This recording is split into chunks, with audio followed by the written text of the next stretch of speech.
Welcome back, and now we're going to talk about impacts of humans on coastal ecosystems, most notably starting off with barrier islands. So, barrier islands are these areas of long, thin shore offshore islands of sand that run parallel to the shore. And the reason that barrier islands form is actually due to wave action. So, waves crash the coast, and if you know anything about a wave and the way that it comes in to the coastline, it has a crest and a trough. And when that trough bottoms out on the shoreline as the water gets shallower, it slows down. And as it slows down, it produces or drops sediment. Deposition occurs. And so these barrier islands are areas where waves over hundreds of years, a long time ago, due to a very shallow coastline, bottomed out. And they form these deposits. And because they're just all sand, they move all over the place and they can really shift continuously. But they also act as a great barrier or protection to the coastline that is behind. So, the importance, they protect mainland from offshore storms, and they also help to shelter inlet bays, and people really love them because they provide great recreational and vacation areas. So, this diagram from your book is very important to take note of. Here we have the beach with intensive recreation. This is where everybody's out throwing around a frisbee. And then the dune, where there shouldn't be any building, but as we'll see, everybody wants to have that oceanfront property, so sometimes they can't leave it alone. That'd be the primary dune, right in here. And we've got the trough, which is supposed to be this area that can allow for ocean overwash, and it'll be trapped in there without causing any significant damage to life or property. And then the secondary dune over here, which is just another line of defense in the event of storm surge. And finally, the back dune, most suitable for development, right? So these dunes, of course, are protected in many coastal regions because of the fact that they are such great walls, really, of protection. You can see here, stay off the dune, subject to arrest. You can see the walkways over the dunes, and because it's sand, it's very hard to get plants to grow in them, right? And those pictures came to us from Long Beach Island, New Jersey. The most extensive barrier island system that I know of, that I've visited up and down the eastern seaboard, would have to be Cape Hatteras, North Carolina. So some of these pictures are going to come to us from Cape Hatteras. And you can see here the fencing that's been placed to try to hold the dune and keep it from moving around. You can see the grass here. And these big tufts are actually the few areas where there are rooted plants, right?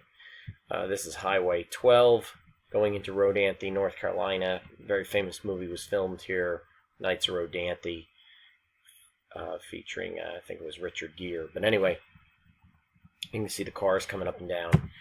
And you can see ocean overwash. And it happens during times of storm surge.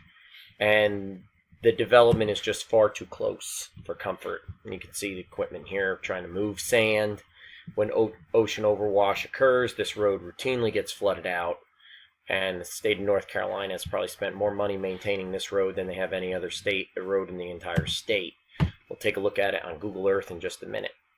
You can see here the houses are actually on the beach, and this is the primary dune. And then we have the road, and the secondary dune is off the picture over here. So this is an example of poor development choices by humans. The houses are built on stilts, conveniently. That one looks for rent.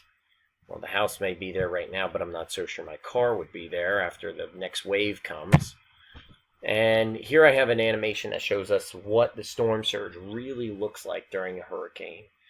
And I'm not going to play this right now. You can play it when you're going through the slides, but when you do play it, you'll see these long rolling waves, and that can lead to extensive beach erosion, and also rip currents.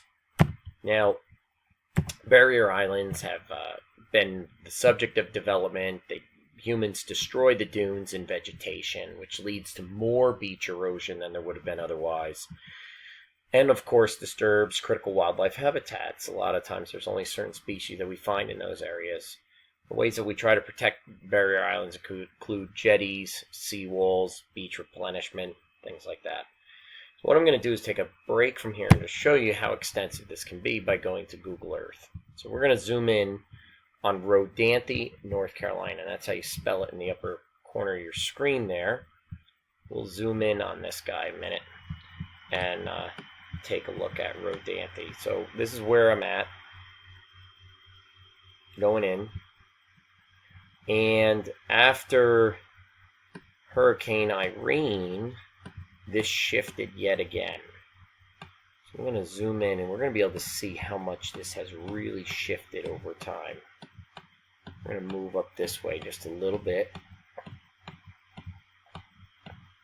As I continue to move up here,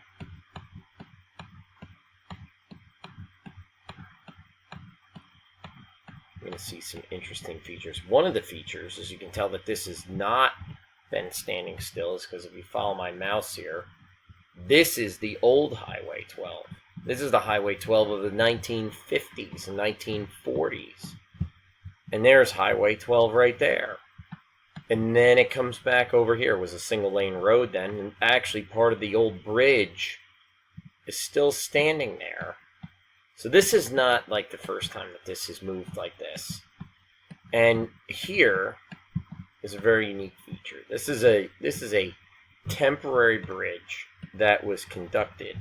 I'm going to turn on history and we're going to see how much this really moves. So I can go back in time. This is 2016. I'm going to go back in time and we're going to look at some of these pictures in a minute. We can see the water there, and I can see the water under the road there. In 2014, 2013, the water is under the bridge. There's an inlet there, clearly defined. In 2011, and it's not there. So from March 2011 and before, look at that, it's not there. And then all of a sudden here, that's right after Hurricane Irene. These people were stranded out there for 3 months with no way back to mainland except a ferry once a day. They were stuck. So that's what I mean when we say that these very islands move all the time. So let's go back to our PowerPoint presentation right here. And now I'll see if I can pick it up from our current spot. So human impacts we went over. Let's look at how the way that these things are protected a little bit, right? So jetties are these structures that stick out around harbors. You see right here to help control what's called longshore drift. I'm not going to play this animation, but you've seen these structures probably if you went to the beach. This thing is a groin. What it does is the sand builds up on one side of it, and on the other side of it there is erosion. So we can see what this thing looks like from one side and the other. So see that how thick that sand is on that side? You can see right there. And on the other side, not as high, right? I look down the beach, I can see how buried this looks on one side, and down the beach on the other side, not so much. So this is what it looks like from space, right? So the waves come in on an angle because of the Gulf Stream. So the waves are all coming into the beach on an angle, something like this. They're coming in on an angle, and they're crashing in this way. What happens is they get in here, and they stop. So they stop right there. When they stop, they deposit all the sand there. The water rushes around the other side, and it causes an eddy, which is like a swirl, and erosion happens on the other side. So all these structures are out here at the tip of the barrier island to try to stop that movement. Okay, and this is all the way up and down the Jersey Shore. This is all barrier island alongside of my pen. This whole thing is barrier island. What's happening is It's eroding here.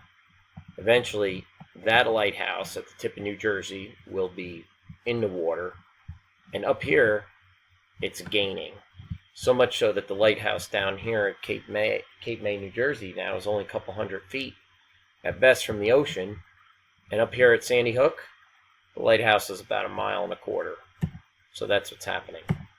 And we can see there that how people try to protect these dunes by providing walkways all the way across.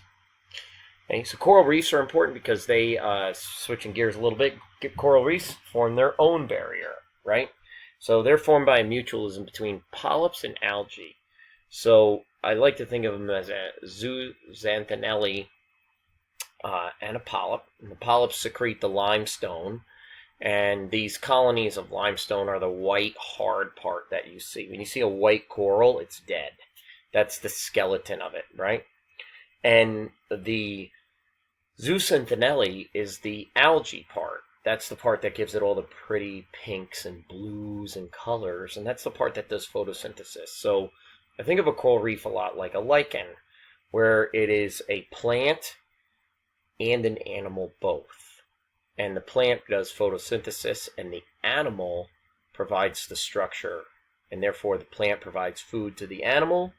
The animal provides a structure for which it grows on. One can't live without the other.